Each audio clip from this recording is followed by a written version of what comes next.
जी दोस्तों देखें, ये एक यूनिटी का मल्टीमीटर है, डिजिटल मल्टीमीटर, और इसका मॉडल है UT33C+।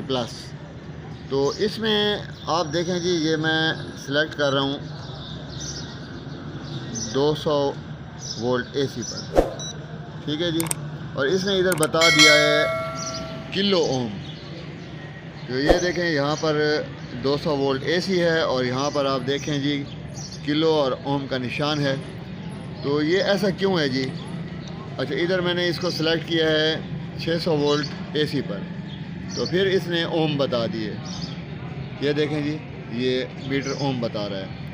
और अब मैं इसको ले जाता हूँ इधर 20 मेगा पर, तो इसने माइक्रो एम्पेयर बता दिया DC के, ठीक है जी। इधर 200 के पर फिर इसने माइक्रो एम्पेयर बता दिया DC।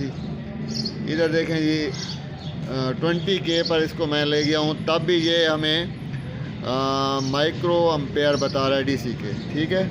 और मैं इसको 200 पर ले गया हूँ, तब भी यही हाल है। और मैंने जब इसको ये यहाँ पर 200 पर, पहले 2000 था सारी, तो अब भी ये DC बता रहा है। अब ये देखें जी, मैं इसको ये 20 के पर खड़ा किया है। अब इस बटन को मैं दबाता हूँ तो ये फुल जब मैंने प्रेस किया तो फिर ये किलो ओम का निशान आ गया। ये देखें जी, ये ठीक है, ये मैंने इधर इसको फुल प्रेस किया हुआ है। तो जब इसको मैं छोड़ता हूँ तो ये दोबारा माइक्रो एम्पेयर पर चला जाता है। जब इसको दबाता हूँ तो ये फिर किलो ओम पर आ जाता है। तो ये डिजिटल मल्टीमीटर बहुत ज़्यादा इस्तेमाल हो रहा है जी, UT33C+। तो ये मीटर का फॉल्ट है, लेकिन ये मीटर चूँकि पुराना हो गया है, तो इस बटन के अंदर जो बारीक पत्रियाँ होती हैं, जो पॉइंट टच करते हैं आपस में, तो वो पत्रियाँ जो घिस जाती हैं। तो फिर इस तरह होता है कि जब आप चीज़ एक और चेक कर रहे होते हैं तो वो दूसरी चीज़ बता रहा होता है, और जब इसको प्रेस करते हैं तो फिर ये अपनी असल हालत में आ जाता है, यानी वो अंदर जो पत्रियाँ हैं वो पॉइंट को सही टच नहीं कर रही। तो ये आप भी एहतियात किया करें, क्योंकि आप मल्टीमीटर ज़्यादा इस्तेमाल करते हैं, और जो मल्टीमीटर ज़्यादा इस्तेमाल होता है तो उसका ये अंदर जो पॉइंट होते हैं टच वाले, वो घिस जाते हैं, ठीक है।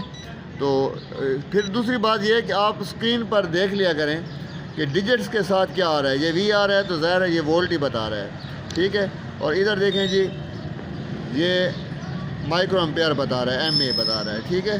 तो ये आपने ख़ुसूसी तौर पर ख्याल करना है। वीडियो देखने का बहुत बहुत शुक्रिया।